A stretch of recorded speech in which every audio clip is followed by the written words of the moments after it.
So good evening, India. Good morning, USA. And good afternoon to you, Deepak, in UK. Thank you. Thank you. So I am Alka Phatak now. I used to be Alka Puranik in Sanjeevan, and I attended Sanjeevan for just 2 years for 8th and 9th standards in 1973, from 1973 to 1975. And I was the class of 1976, although I didn't complete my SSC there. My parents called us back to the US after 2 years because they were starting to miss us too much. My brother was there as well. My brother was in Billy Moria for the first year and then transferred to our school for 1 year. So he was with Helen teacher for a year.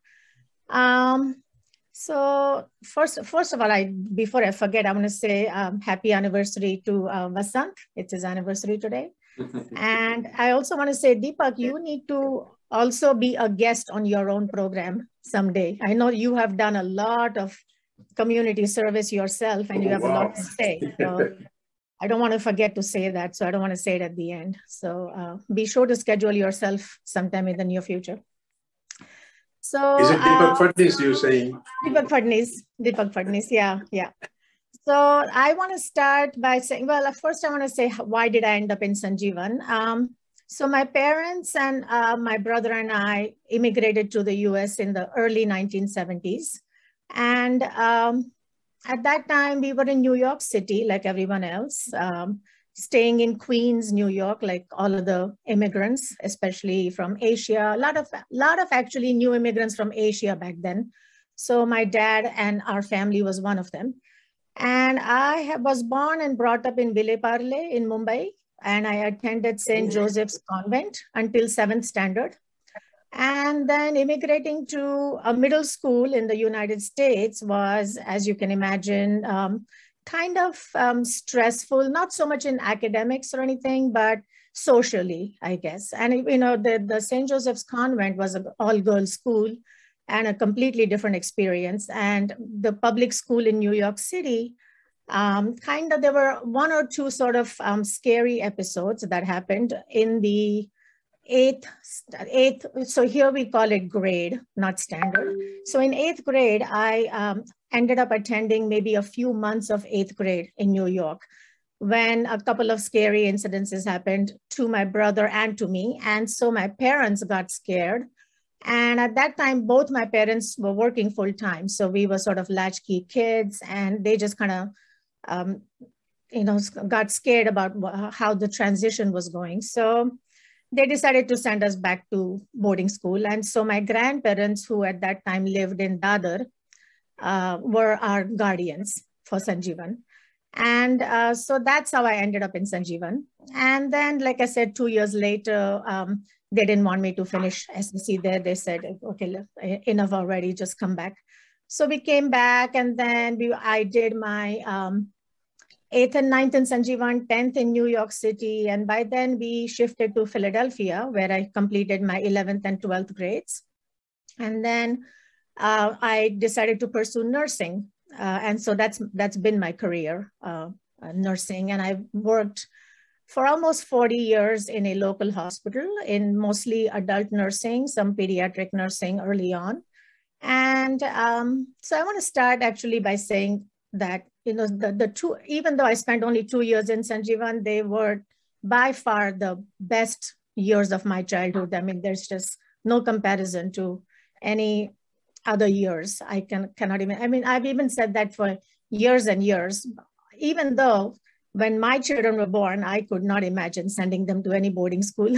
So I just absolutely loved staying at home and raising the kids. So you guys are going to get actually a housewife perspective today.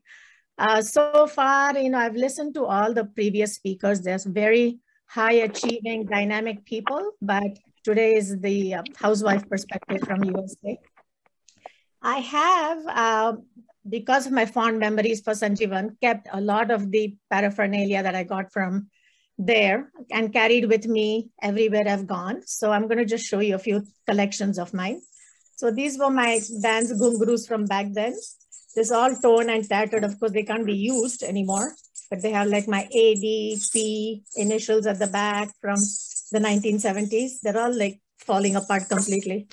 And then I have our prayer book and all the Sanjeevan songs inside. And I have my diary where, since I was the first one from our class to leave, everyone, my classmates mostly wrote all nice things when I was leaving. And then this famous picture that I think everyone has seen of our trip to North India. This was, I think, probably the summer holidays between probably 1974. And we had the privilege of meeting Mrs. Gandhi. And I actually was supposed to offer a bouquet of flowers. I was put right there in the front, and I was supposed to offer a bouquet of flowers, which I completely forgot about because she was literally there for like 2 minutes. She said a few things. We took that quick picture and then she was gone. So I think I had the flowers with me. I don't see them here in this picture, but anyway, that's my memory of that. Then I have this one. This probably many of you may have. This was the Golden Jubilee. Probably students at that time in 1973 were given this. It was, I guess, from it says 1922 to 1972. And there's a really great pictures in there. There's also some common room pictures in there. I don't know if the common room was only for boys, but I don't remember common room for girls, but maybe it was, I don't remember. But anyway, and then 15 years, well, no, wait. The other thing I have from there is the school atlas. Maybe everyone had. I think the school had given everyone. It was the atlas. And I have some Girinads. So I have a bunch of Girinads from like 72, 73, no, 73, 74. Yeah, the time that I was there. So those, and then about 20 years later, like I think 1995 or so, I took my family to Sanjeevan. And at that time, the platinum jubilee had happened. So I was given this book and this plaque.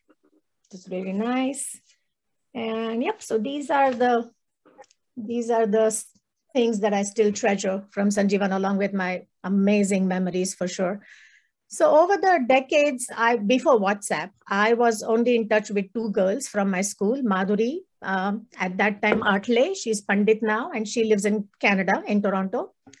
And Madhubala, everybody knows Madhubala. She's the one from Bhilwara. And so those 2 girls I kept in touch with all along. And luckily Madhuri with her family settled very close to us in Toronto, which is about 3-4 hours away. So our kids and her kids were good friends, and they're still are like family to us. So that was my Sanjeevan days. A lot of great memories, but I won't spend too much time talking about that because I have the other 3 things on my agenda.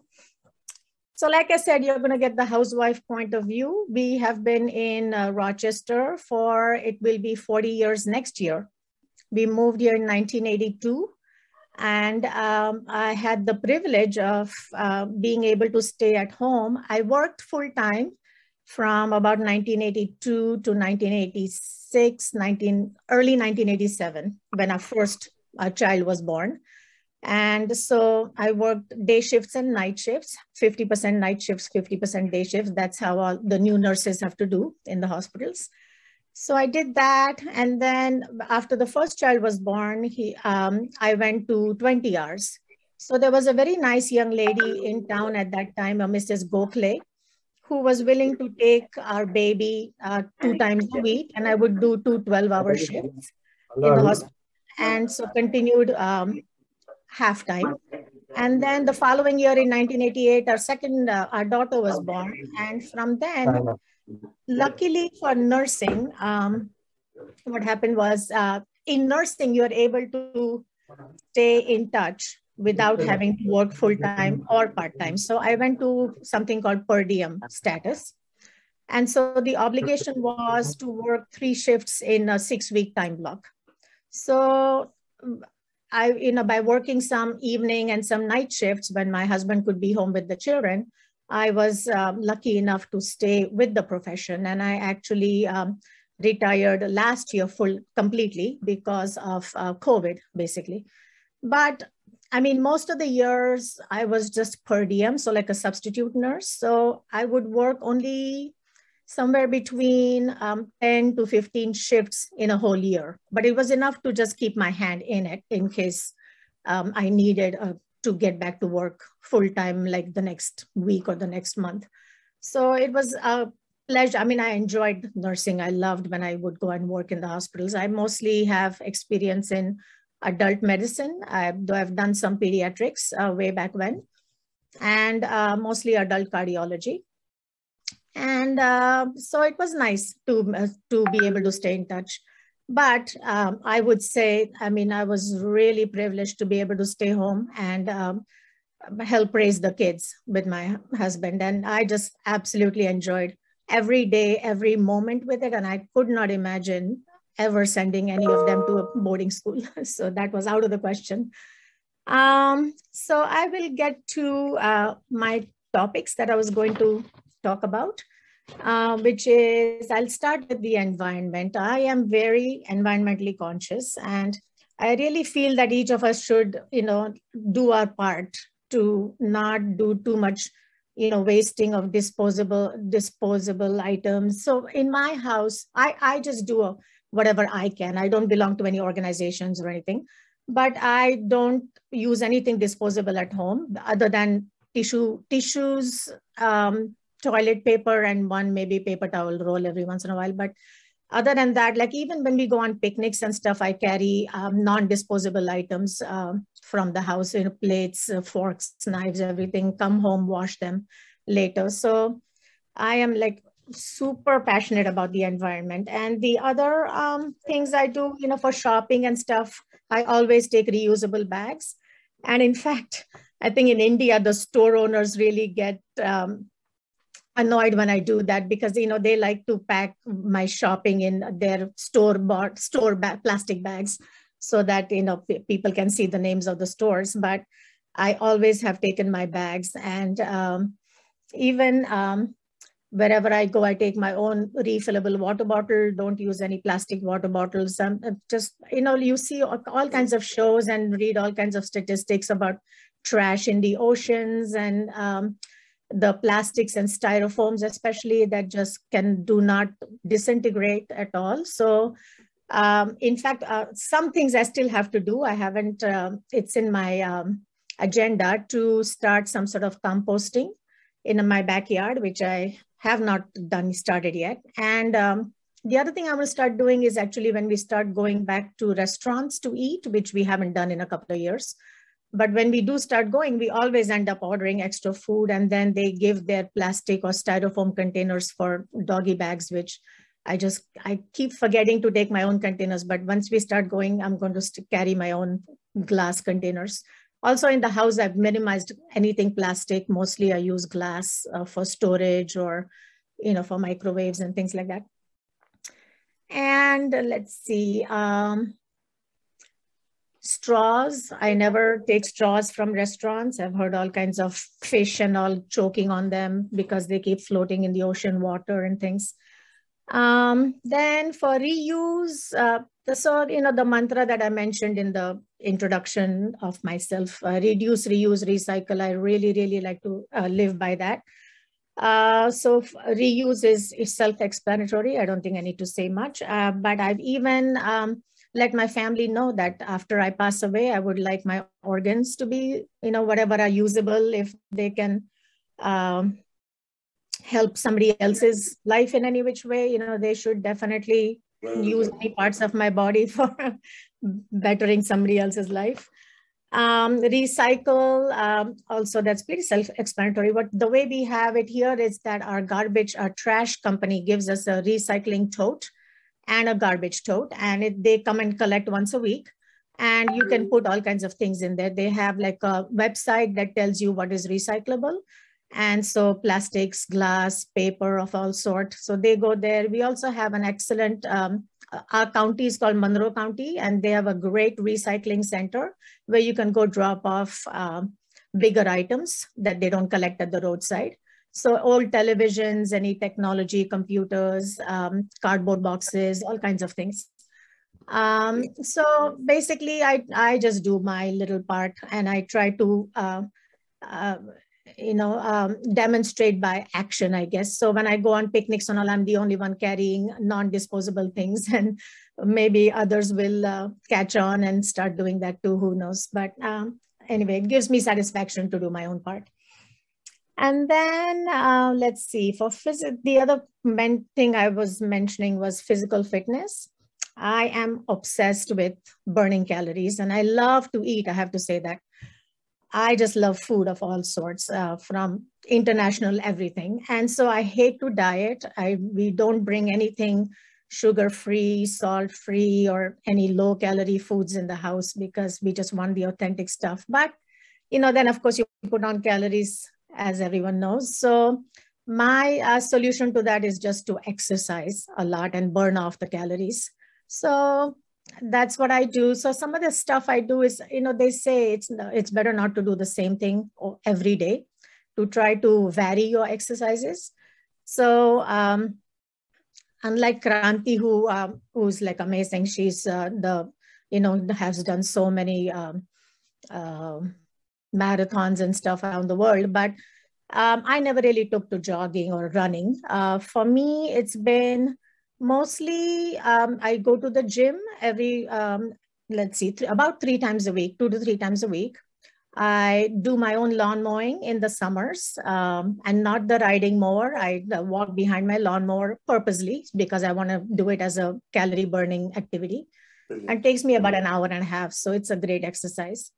House cleaning, I have purposely not kept any sort of cleaning service because that's another form of exercise, basically vacuuming, dusting, all that stuff.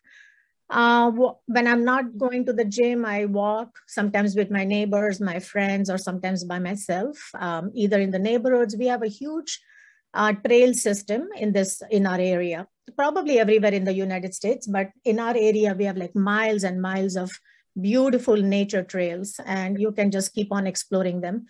And I even belong to a women's hiking group where we go hiking first and third Wednesdays of the month, which allows us to, explore new trails, which is really, and plus the camaraderie of having all these women friends that we see regularly. So that is a lot of fun. And then the last few years, my husband and I have taken up golfing. And so in the summer months, I golf, I would say, a couple times a week with him, sometimes with friends. And he also has some other friends that he golfs with. So he's a lot more obsessed with it than I am, I must say. So he golfs with friends and with me, probably he golfs maybe 4 or 5 times a week. I golf 2 to 3 times a week. But it's something we enjoy together because, we've been empty nest now for a good 10, 11 years maybe. And that gives us something that we can enjoy together.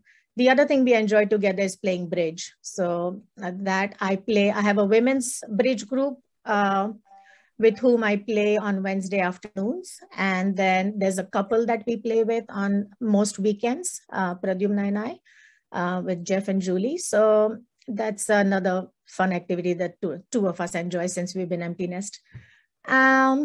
The other thing is, weeding, gardening, wherever there are buildings, I usually take the stairs. I don't take the elevator as much as I can.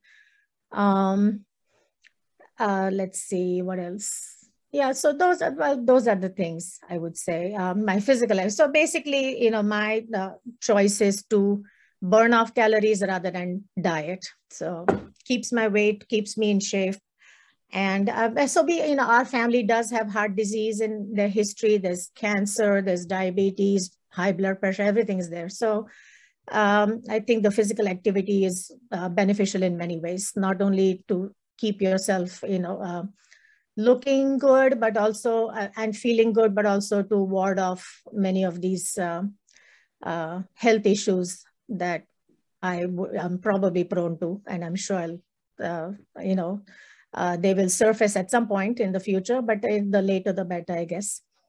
So now I will come to the one thing that I'm most passionate about. So even, housewives also, we have our interests. And, we, even though raising the children, taking care of the family and all that stuff was extremely rewarding, I would say, still you need something more. And especially after the kids are gone, you definitely need something more meaningful in life. Yes, you can read, you can walk, you can do all kinds of fun things, but you still want something that gives you meaning. And a self-satisfaction of doing some, to me, it's about doing something for others. I would call volunteerism as my religion. I'm not otherwise a very religious person, but to me, the satisfaction I get from volunteering is just, it's incomparable. And, you do it without any expectation in return, of course, because it's never for like rewards or awards or anything like that. It's just the amazing feeling you get inside. And so the volunteering I've done, some of it is grassroots because that gives you like instant gratification. And some of it is like being on boards of things, which is like very slow progress, but it's there. I think you're making some difference in like years to come, but I like the grassroots stuff better. So my volunteering, I think I would say it comes from my mother. My mother is also huge into volunteering to make a difference in other people's lives. So my volunteering started soon after I returned from Sanjeevan in the late 70s. Probably it might have been because I wanted to go to nursing school. And here in America, it's not just your grades that matter when you're applying to any colleges. You have to show some volunteer service. You have to show some leadership service, like maybe being elected to the school student council or that sort of thing. It helps to show some works experience of some sort, like it could just be a cashier somewhere or whatever, but just to show that, you're not just an academic person. So it helps to have other things on your application. So I don't know whether I got into volunteering because of that, but when I was in high school in Philadelphia, I started volunteering at the Red Cross blood drives. And that was probably the first thing I did in this country as a volunteer. And it was just a basic thing. We would hold blood drives in different institutions or in different venues. And my job was just to, offer them refreshments afterwards, make sure that the donor was feeling fine. And they needed to sit there for 15 minutes and be observed. And basically that's what it was. But so that was, it was fun. It just got me, meeting all kinds of people and seeing all different venues. The other thing I did, I think one summer between maybe 11th grade and 12th grade was to volunteer at a local hospital's daycare center for disabled children. And that was just an amazing experience. I still have very fond memories of that summer. Even these little kids, with cystic fibrosis or Down syndrome or any of those, they were just adorable children. And it was just an absolute pleasure doing that thing. Then for a while, I don't think I volunteered anywhere. It was nursing college and I worked in a nursing home. I babysat a lot just for some pocket money. That's just the way life is over here. Everybody else does it. And so I was doing that too. And I worked at Roy Rogers. That's one of those fast food things on like Friday and Saturday evenings, again, for some pocket money. And then some years went by. I graduated from nursing school, got married in 1980, moved to Rochester, and worked full-time for about 5 years, like I said, until early 87 when our first one was born. And then my volunteerism again kicked in by related to the kids and their preschool and their school.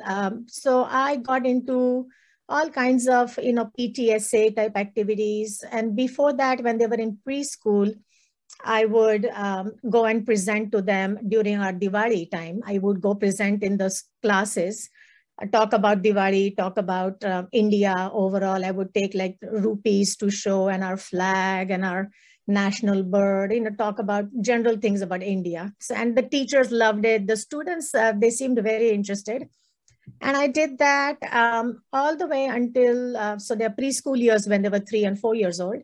all the way until their third grade, I would say. After that, I think it kind of got too repetitious for it was the same students hearing my same spiel again and again. So then I stopped after that. But also, the schools here have a lot of opportunities for parents to participate if they want. So I got involved right from the beginning. There's something called Room Parent, where back then there was no social media, so there were no emails and texting and all that. So the teachers would need a couple of parents throughout the year to disseminate information to the other parents and stuff. So I started with that. And then they have all these special days in school, International Day, Earth Day, and book fairs and all sorts of things for parents to be involved in. So I got myself involved in all those things because I was at home and I was available. And it was great. The kids loved it too. Our children loved whenever I was like in the building for anything.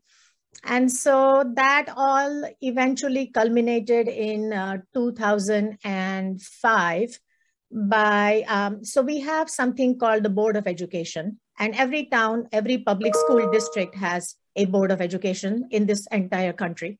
So our town of Pittsford, we have a Pittsford Central School District where my kids attended. And so we also have a Board of Education. So with all this presence in the schools, I got to know lots of teachers and parents and administrators. And so that culminated in me being asked to run for the Board of Education. There was a seat open in 2005. And with my family's support and encouragement, I did run. And that year, it was a contested race. There were 3 of us running for 2 positions. And one of them, Kim, was a incumbent, so she was sure to get reelected. And then I was the second one to get elected. So that was the ultimate. It was a lot of fun, very rewarding, just to see everything from the bird's eye perspective, from the board level. And I ended up serving 3 terms for 9 years. These are 9-year terms, and the board comprises of 7 people. And so I served from 2005 to 2014. And so after that was done, I still wanted to continue to do something with kids. So I then started, there are some churches that have some sort of relationship with public schools in the city schools. So unfortunately, the city schools in Rochester are very, very poor and have a lot of broken families and have a lot of needs, and the teachers aren't able to meet all the needs of all these students. So they always want volunteers from the community to be sort of a teacher's assistant in the classroom. So I then, through like our temple, we have a Hindu temple in Rochester, but they don't have any connection with any schools so far. So one of my friends belongs to a Unitarian church, and that church had a relationship with one of the schools in the city. So I started assisting in a 4th grade classroom for literacy help for the teachers. I ended up doing that for about 3. So anyway, that stopped only because of COVID last year. None of us had vaccinations, and the schools were remote.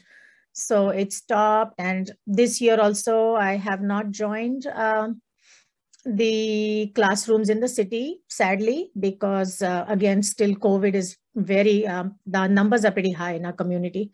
And the schools are in person for us this year. They started in September and they go until June, but I have not so far resumed my, but I'm hoping to in the future when COVID is not so dangerous as it is right now.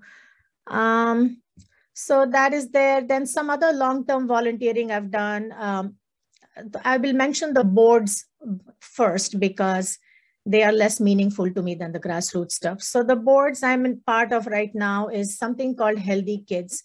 So what happened was when I was on the Board of Education, there was a group starting in our county of different leaders of the area that had anything to do with children.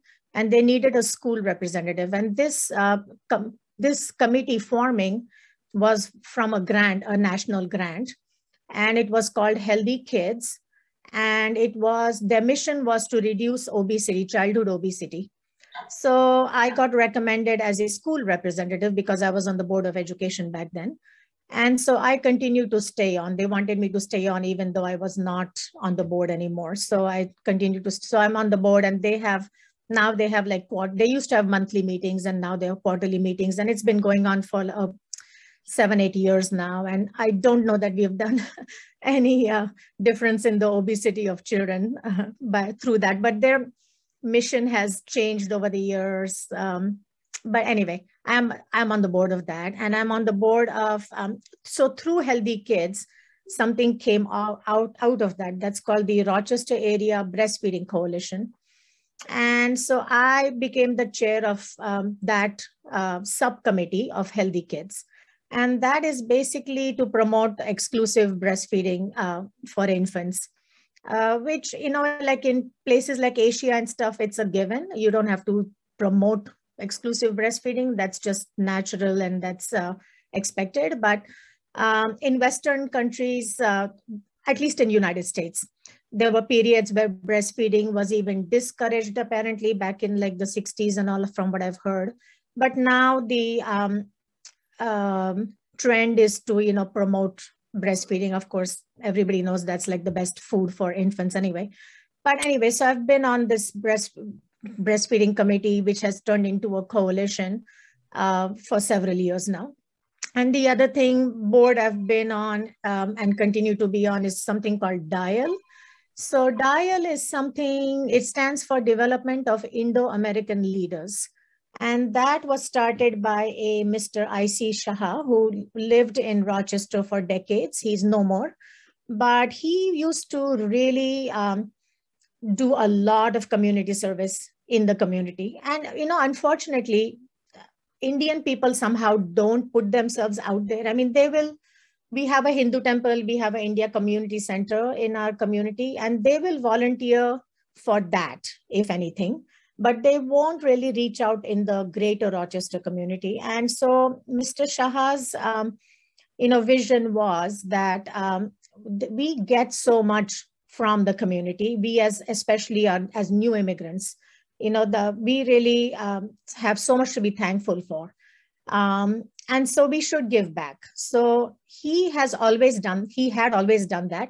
And he wanted to start a group of people that were already on boards of different organizations, of Indian origin, to encourage and train other people of Indian origin to give back to the greater Rochester community. So I.C. Shah started that, and so I've been on the board of that. What we do is we have a leadership training once a year for any interested members of the Indian community that want to and feel like they have the time to give as a volunteer to any, like we have hundreds of organizations in our area.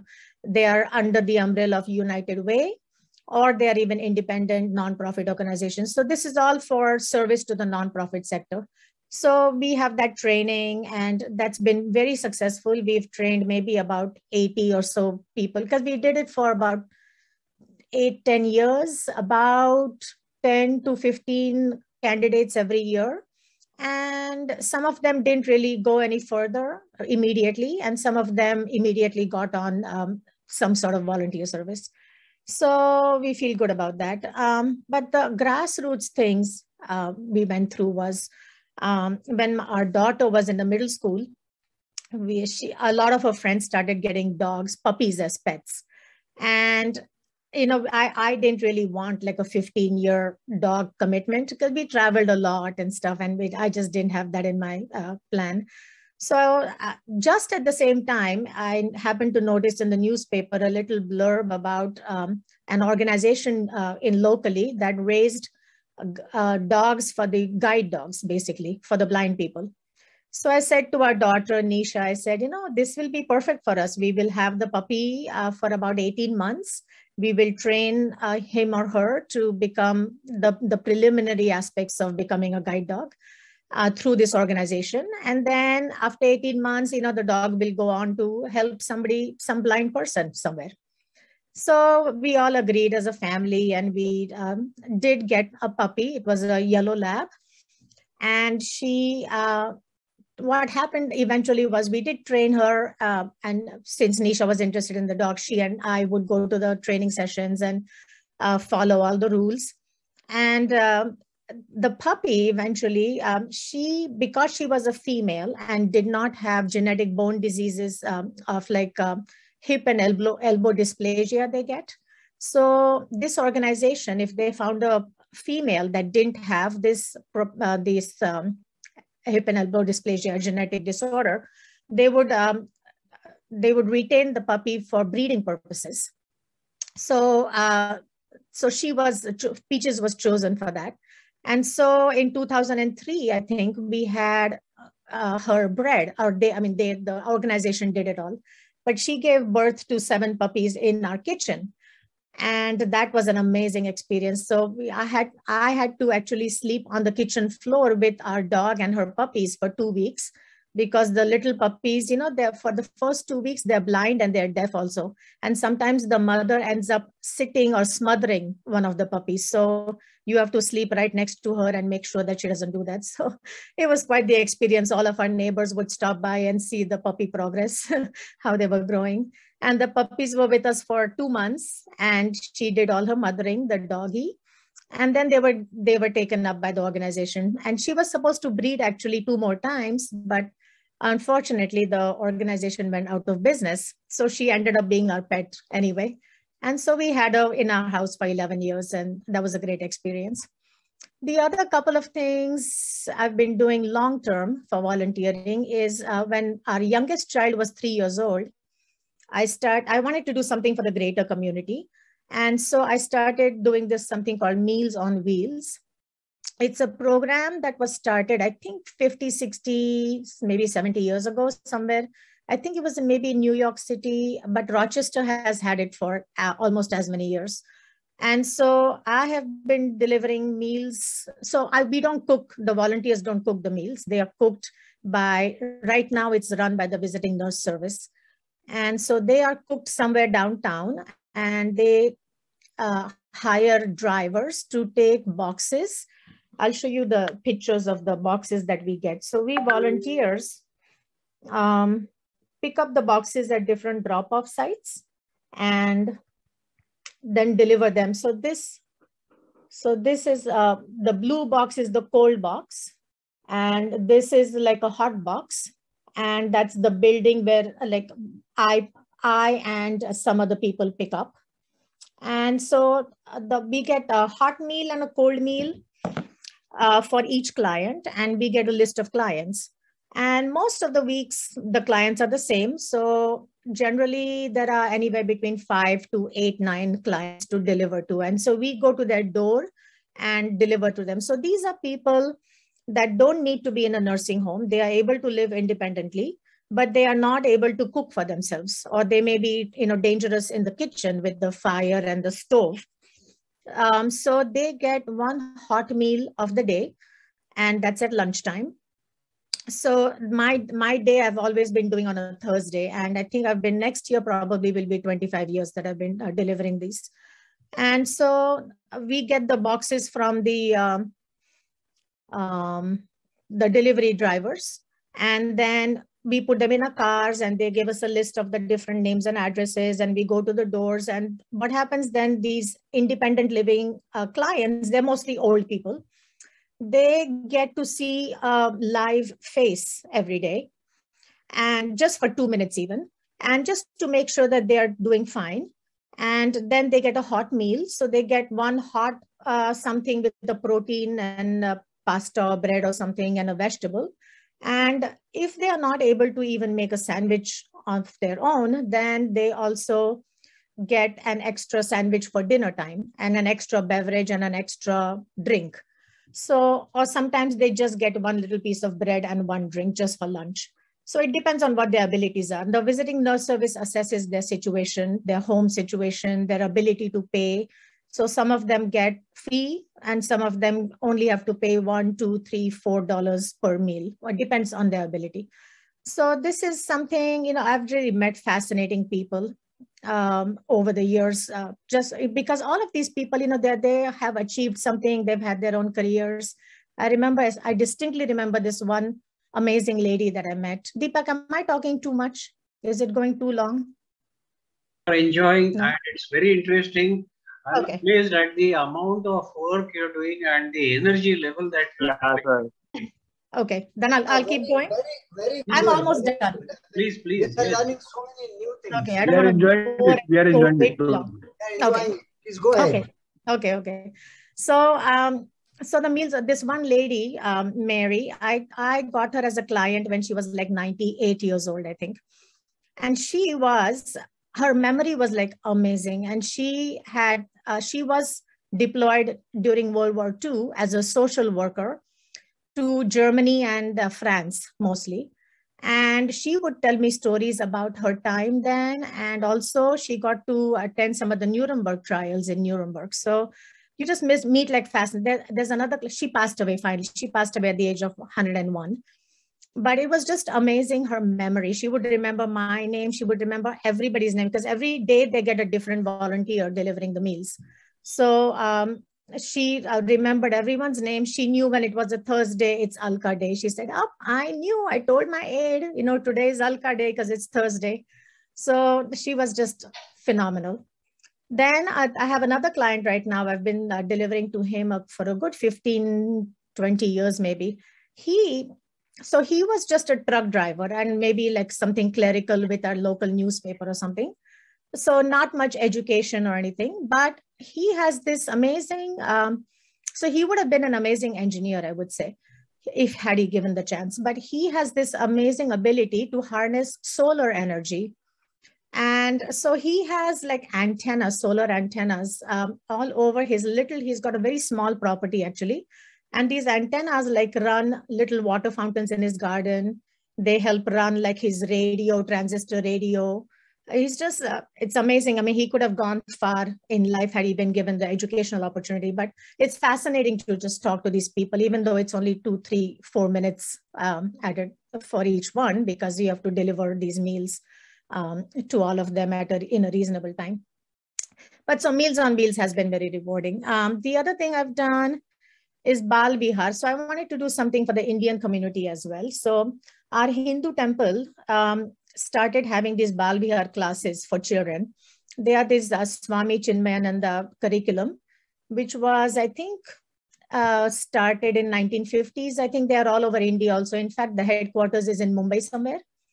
And so I don't feel that I know enough about Hinduism to impart that knowledge to the second generation Indian kids in this area. So I mainly manage the library. We have a children's library there, but it gets me into the temple every Sunday morning, which is why I'm not, by the way, I'm not live on the common room because this is the time I'm in the Bal Vihar library.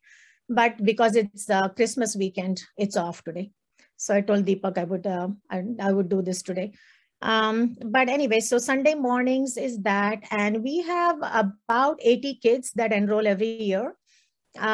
Mostly all of Indian origin. Some of them are mixed, where one of the parents could be non-Indian, etc. But they also want to, give their children some knowledge about Indian religion and culture. And it's not just about Hinduism. The Bal Vihar classes, the curriculum is all about Hinduism, but we, the teachers, make it all about the culture, the different holidays. We don't just teach them shlokas, any bhajans and stuff, but we give them the meaning. What are you saying when you pray, when you say any of the prayers or chant any of them, shlokas and stuff. So they really get a very nice, well-rounded, this goes on from age 5 to about age 11, 12. And then the students that stay all the way through, which most of them do, they get to volunteer in my library after they graduate from Bal Vihar. So then I get to know them even more personally, which is nice. And so that kind of is something I treasure that I do for the Indian community. Otherwise, I haven't really done. There's also a Marathi Mandal, by the way. In fact, there are groups from every state of India here. There's Bengali Association, Gujarati, everything, Tamil, Malayalam. So in the Marathi organization, every so many years, I'm on the committee and I do my part to just be part of the committee, planning committee for a year. the other long-term thing, I think that's it actually. So those are the things. So currently, basically, I'm doing the Bal Vihar Sunday mornings. I'm doing the Meals on Wheels delivery on Thursday afternoons. And whenever COVID is over, I will get back to the classes in the city for literacy or whatever the teachers need in the city school district. Then I do have a social life. I have lots of fun. Basically, I've already mentioned golfing and bridge and hiking and stuff. I started learning piano I would say just before COVID hit. So I've had about maybe 60 lessons so far. We had a piano sitting in the house because the children learned piano when they were growing up, and then they gravitated towards other instruments in schools, but the piano was just sitting there. And my husband started talking about getting rid of it maybe because, it's just taking up space. And so I said, no, I'll take lessons. And I started. And so I've been learning all Western music. I would like to learn Bollywood, famous songs and stuff eventually when I get good enough. But right now I'm just in a very basic stage. So, but I'm enjoying myself a lot. And we love to travel, although traveling is not happening for the last 2 years. But I'll tell you, there's never a dull moment. There are never enough hours in the day to do all that I want to do. But no complaints. I've enjoyed my life. United States has been great for us. Even my parents, my brother is settled in Boston area. Our kids are all far away, but we see them 3-4 times a year at least. And so life is good. And I think I'll pass it on to you now, Deepak. I think I've talked long enough. If anyone has any questions, comments. Yes. Now, only one thing, if you would like to talk about centenary, and then we will have a question and answer session. If anybody wants to ask questions, they can feel free. Okay. Yeah. So about centenary celebrations, what are your ideas? What do you think we should do? What do you think? Our classmate is doing everything for us, Umesh. Everyone knows Umesh by now. If you didn't know him before, you certainly know him now. Yeah. And he's doing all the work for our class and for everybody. He's amazing. And Deepak, you are doing your part. Kranti is doing that nice. Kranti is doing. Can you hear me? Yes, true. Ma'am, can I ask you a question? Okay. Do you know Ila Parasnes in Rochester? Yeah, is she still here, or the name is familiar for sure. Yeah. Is she still in Rochester? She's a friend of ours. Our son was in Rochester University as a postdoc for 4 to 5 years. Oh, okay. He's from Pune. See. Ila is from Pune. I see. Okay. I definitely knew her way back when. I don't know that she's still there or not. And another question is, how do you compare Indian education system with the American education system? I've been an educationist for some time. Mm-hmm. And you have been in St. Joseph in Bombay and in Sanjeevan. Compared to that, what do you think? I mean, which is, I wouldn't say better, because people keep talking about Indian culture and all that. But what I feel that the human values that are inculcated in American children are far superior to the human values that are inculcated in Indian children. What is your comment on it?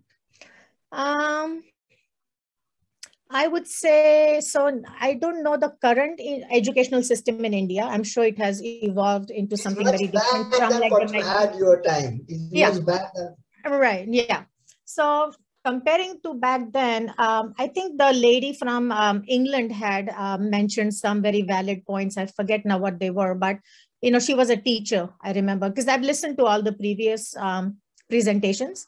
I forgot her name, but she was also asked the same question, I remember. And she had pointed out from a teacher perspective exactly what to do. To me, when I came here in the middle school, I found the curriculum to be like super easy. So in St. Joseph, I was not the brightest of kids. I hated to study when I was a child. And I came here, and in 8th grade, they were only having very simple things like put things in alphabetical order, that sort of thing. And I'm like, wow, this is like crazy in 8th grade. But now that my children have gone through the schooling year, so I don't know whether back then the curriculum was like really basic or what, but or the New York City schools were different. Here, what happens is they try to inculcate many other aspects of kind of making you a well-rounded student, well-rounded adult. So there isn't hardly any rote memorization of anything here. You don't need to know dates of anything in history. You need to know overall history, but not memorizing things. They also, and that this is probably a negative, they don't expect you to memorize tables, which I think is a bad thing. But eventually, as you take higher math in school, then you do need to know at least until 20, because I think people find that it's easier when you know your tables. But they don't emphasize those memory type of things, which is actually, I don't know if that's good or bad. I think it's bad actually. But the emphasis is on concepts and that sort of thing, rather than how much you can memorize and how much you can, just retain in your brain. The other thing they emphasize is public speaking. Now, I don't know if they do that in India so much, but my children, I noticed, right from even preschool, you always had to present something. So they have something called show and tell. And you can, like, once a week, I think it was, I don't remember specifics, but at least once a week, you could bring something from home, an object of some sort. If you had traveled somewhere, maybe something from your trip or whatever was precious to you. And you stand in front of the class and you talk about it and you tell your fellow students, and that they start from very early age. So these students are not afraid to get in front of people and speak or present things. So I think that is definitely better. I don't know if they do that in India now, but it wasn't so much done back then, I know. And the other thing is they also encourage, like I said, when you get to middle school and high school level, they encourage volunteering. Right. So that's something that, so like I said, when you are applying to colleges and universities, one of the things they look at is how much volunteering you did. And so the students may do it just to get into a good college because it looks good on your application, but it does still, even if you're forced to do it for a different reason, it does make you a giving person and something, a selfless person for at least that some time. So I think it does inculcate these values into you, that when you do something for somebody else, not only is it good for the other person, but it makes you feel good. So that the children, because of, at least for getting into college or whatever, they do. So when these Bal Vihar students graduate and they volunteer in my library, they get volunteer service hours from me. So I keep a tab of how long they were in my library and which days they come. And at the end of the year, I sign the paper saying that, yes, they got 35 hours or whatever. And it accumulates. So there is a community service office in every school, and they keep tabs of all the forms you turn in, of all the different community service you do. So when my daughter when we got the puppy for puppy raising, she got about 110 hours of community service for it, because this was a nonprofit organization and she was as much part of the training as I was. So it was kind of both, like we saw the dog give to the blind community in her case, by having the puppies, that hopefully some of them, we lost touch after that. So we don't know how many of the puppies became guide dogs. But, it was something that you do outside yourself. And it just kind of forces you to know how nice it feels to do something for somebody else.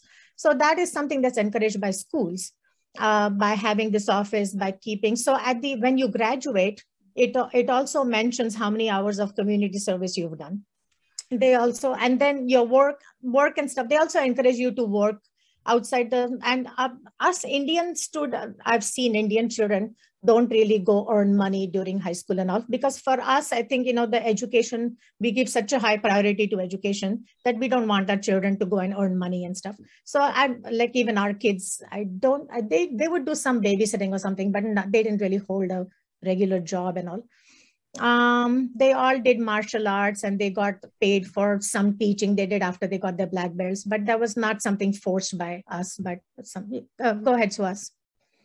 Incidentally, in India also, there's a thing called work experience.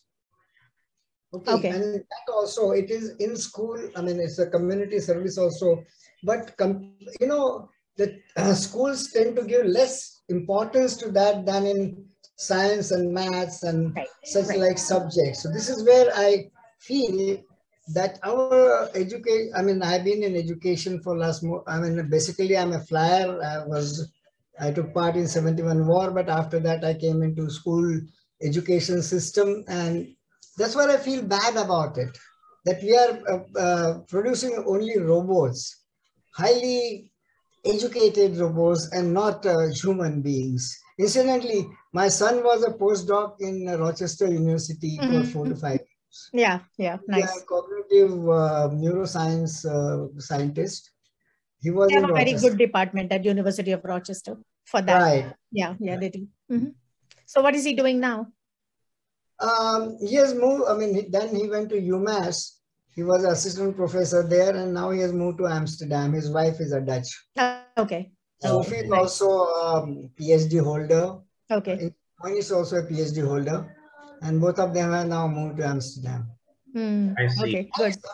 Very nice. I've been trying to compare the Indian education system. I mean, let's not be saying that, no, our education system is very good and all. We have problems and we must address them. Yeah, I agree with you, Suhas. I fully agree with you. I also put the same thing, that there should be voluntary system, because this volunteering gives the idea to the students of what is happening in the community, what is poverty, what is hunger, what is torture. So then they become sensitive to the social problems, and that is a very important thing to teach in the schools. Yes, please. But our work experience, CBSE work experience curriculum is meant for this. But unfortunately, we are not paying attention to that. That's my problem. We pay attention to science, maths, but you go through the CBSE work experience curriculum. Now I will interrupt you. Sorry, I will have to interrupt you. We have only 9 minutes more, and this meeting will be over after 9 minutes. I have some people who I think we have to say hello. One is Deepak Saraf. Deepak, can you please unmute yourself, come on the camera and say hi to everybody? We are very happy that you are here. Please come on the camera. Please switch on your camera and also start your audio. Unmute yourself. Deepak, unmute yourself. Yeah. Hello, Deepak.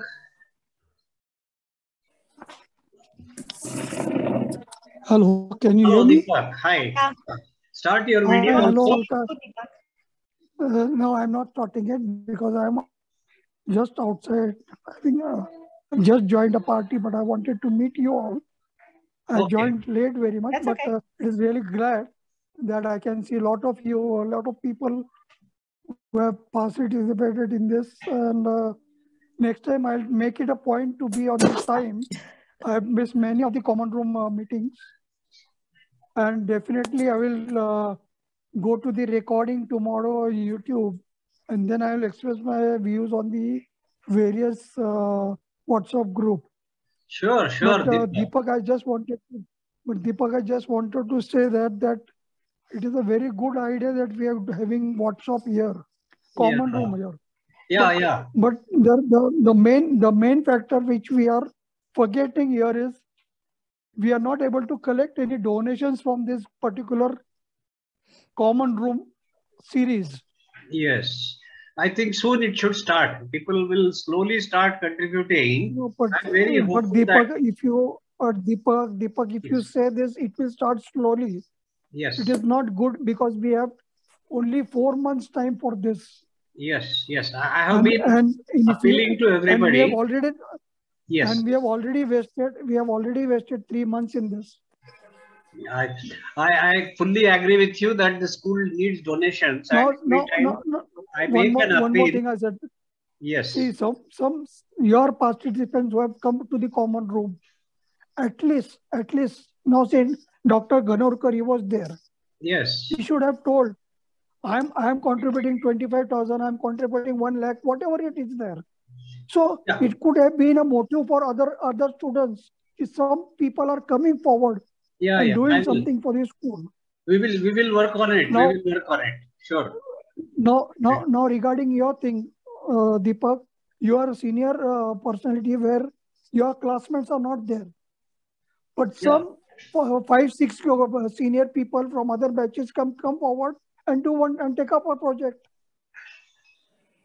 Now, if you see, Umesh has not joined today, but he is doing hard and fast for everything for the school. Yes. But one person. Deepak, your point is very well taken. We have less time available. Your point is very well taken. I'll just finish off. Yeah. One-man army can't win anything. Yeah, true. We need people to volunteer. We need people to donate, and that is a mission. The reason. So as Umesh as the captain, we have to just follow him and we have to support him. Yes, okay. Yes. Thank you for this. Thank you for listening me. You can continue. Alka, you can continue, please. Thank you very much. And then how about Sanjeev Kale? I would like to talk to Sanjeev Kale. Sanjeev, can you please come on the camera and start your video, please? We would like to say hi to you. Deepak, he is the grandson of Yashwantrao Chavan. Oh yes. He is the grandson of Yashwantrao Chavan. Oh, fantastic. And my classmate. And our classmate. My classmate. Okay. And Deepak and my classmate. Oh, Sanjeev, hi. This is Deepak Fadnis. And first time I am meeting you. I would like to, please unmute yourself. There is a button on the left hand side. On the bottom left, there is a button to unmute. Just click that red button and you will be unmuted. Yes, good. Yeah. Hi, Alka. Hi, everyone. Sanjeev. Hi, Sanjeev. Hi. Hey, hi, Deepak. Hi, sir. Very happy. Yeah, I'm more commonly known as Kale Patil. That's how I was known in Sanjeevan. So probably that's where people will. SKP, just by Sanjeev Kale, they won't know me, but Kale Patil is probably a better way they know me. SKP, yeah. SKP. Oh, great. Yeah. Great. Sanjeev, please post your. SKP is the initials, not the word. No, I know. Please post your mobile number, Sanjeev. I would like to store it and I will talk to you separately. We are almost going to finish this meeting in a few minutes, but I'm very happy that you are here online and you are here to say hi to everybody. Let me once again explain the reason why I have started this is, see, we need to have enthusiasm. We need to be charged up. We need to feel the atmosphere that yes, this school, my school, I love my school. I remember those days once again. I reconnect with all the people. I reminisce. I remember and I go back into the past and I start feeling the love for my school. It has to be rejuvenated sometimes. So let this energy spread to all your friends, all their friends. Keep sharing these videos, keep sharing these posts and let people feel. See, asking for donation without having any feeling in the heart, I'm sure the person is going to say, no, I'm not interested in donating anything because everybody has a lot of people who ask for money, especially in COVID times. There are many people who ask for donations. There are many people, even our Garwala, Kamwali and all. So what one has to do is one has to light the flame in the heart that yes, my Sanjeevan, my school, I am going to do something for my school. It's not that only money. You give a lot of money, that is also nice. And you do some activities, you do some projects, start with some celebration. You can even think at your own personal level, you can think about doing a video. Make a video which will become viral and let it spread all over Maharashtra, all over India. Let people realize that Sanjeevan is a great school. How's that idea? With this, I leave it to you now. Everybody else, please let me know your thoughts. Sir, like every time I keep saying, donation is one thing, but bringing students to the school to increase the student population is the most important thing. Yes. Only that thing is getting a break now because of this new strain of COVID, no? That Omicron. Omicron. That has caused a problem. Otherwise, I had even inquired about hotels in Panchgani, and we were thinking of going end of January or the stamp release function. Now, what I learned is that first day cover is going to be published by post office, and the date for that is not yet known. If by that time the traveling conditions become good, I think we will go to Panchgani. But slowly people are going to Panchgani. That's what I told you. It must be first day cover. Yeah. I think Asha wanted to say something, na, Asha? Yeah, just... Asha, you want to say something? Please tell us. Yeah. Alka, in what way did the school impact you? The positives, what did you take from the school specifically? Sanjeevan. From Sanjeevan. Take back. And that is how it molded you. In what way? Wow. Hard to point to one or two specific things. I think the friendships I made, first time staying away from my parents, that was like a big thing. But in teenage years, it's fun too. It was just I learned so much. I would say I learned so much, of course, from teachers and the whole institution. But my friend Madhuri, I learned so much from her. It was reading, tatting, Jankitai teacher, batik, and the dance classes. I actually made a big fool of myself when I first started Sanjeevan.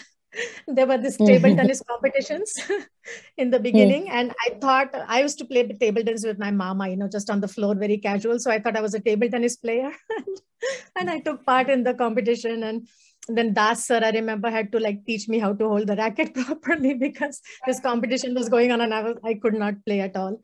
So they're fun things, the little things. Badminton, the plays. I think it was Shivaji's. During my time, it was Shivaji's, the coronation. Intention was, Alka, just a minute, just how we could motivate the next generation to join the school as a student. Okay. That's very right. That's right. Yeah, motivate me, the way I put it was, I cannot imagine sending my kids to boarding school, no matter how great the school is. So school was fantastic, and I learned a lot. I know you want me to say some huge motivational things, but I cannot. Nothing. Just something simple. Yeah, but I mean, it was a very well-rounded education for sure. And it was, a lot of resources were there of all sorts. The library was fantastic. Janki, teacher, was fantastic. I mean, everything, the sports, the dramatics. I mean, there was exposure to so many things. Of course, my St. Joseph's didn't have that, or I came to this country too late to participate in all of those things. So the schooling here has all those things, but I came here too late. So Sanjeevan was like my first exposure to all the different aspects, the arts, the music, of course, academics was top notch, but it was all a very positive experience. So I can't think of anything negative back then. Yeah. So that's a lot. May not be everybody, not everybody second generation to come, but at least number of second generation could come, and that will reach the school. Absolutely. Yeah. At the moment, the problem is of less numbers in the school. So I know. The number of students in the school. Yeah. No, and that would be perfect for many situations and many families, especially families that keep shifting a lot or are based in foreign countries, and they don't want their children growing up there, and they don't have anyone in India to keep their children with. So it is fantastic for so many different people. And I know so many of my classmates that were there for 10 years, like Umesh, Deepak, all these people. And they just they loved every single, even though they were sent there at such a young age. It was just a great experience all around for all these people. So just not, I didn't do it for my kids. Corona is the only temporary problem. Oh yeah, absolutely. Let's not talk about Corona and children not coming. I mean, we have to look beyond. Corona has not. Yeah, that's just a temporary thing. No, that's just that's not long term at all. It's going to be more like the flu virus or some other virus eventually. Yeah, right now it is still. Yeah. In the medical profession, so you know it better. Yeah, yeah. No, it's not going to. But you know, like my husband was saying the other day, even the Spanish flu in 100 years ago, it had lasted for a good 4 years. 2 years. Yeah. 2 years was a lot, and plus Shiva, it was still, you know, variants and all were happening first. So it was disrupting life for a good 3-4 years. So that could happen with this one. These viruses are super smart. But yeah. Good. Yeah. Should we thank Alka and say bye to everybody? It's a very good. Yeah. I don't think anyone else. I think everyone assumed it's finished. It was finished. It's just that. Yeah. Pandit sir, can we say bye to Alka and say bye to everybody? Yeah. Bye, Alka. You're mute, I think, Deepak. Are you muted? Yeah, he's mute. Deepak, you're mute. Bye to you. And it was Okay, nice. bye. It revived the memory of our son in Rochester and Ila Parasnis. Yeah, Nice. yeah. Where is she? Where is Ila Parasnis? I'll have to check now with Mohinish. Okay. Dr. Mohinish Shukla is his name. He's moved to Amsterdam now. I see. Okay. Yeah. After his UMass stint of nearly 10 years.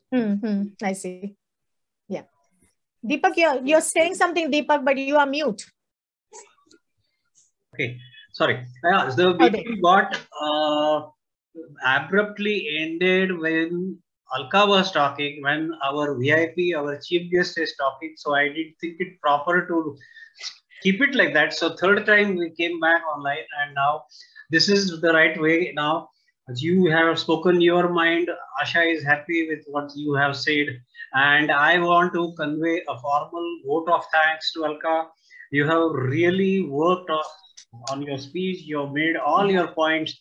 You were very good in the delivery of your speech. You are fully conversant with what you are talking, because you have achieved a lot in the volunteering field, which is very nice. And there is one. Bye. Yeah. Okay, so now we are going to end the meeting. Thank you, everybody. Balkrishna, please come join next time again. Please join the next meeting. Yeah, I am sorry. I just joined the meeting. Thank you, everybody. Thank you for coming and sparing your time. Thanks, Alka. We all love Sanjeevan. Thanks a lot. Wonderful. Let's hope that we will have a great time in this centenary. Thank you all. I will end the meeting now. Thank you. Thank you, Satish. Thank you, Pradeep. I could not have time to get you online, but thank you very much, Balkrishna. Thank you. Bye-bye. Thank you. Bye-bye. Bye. Bye. Bye.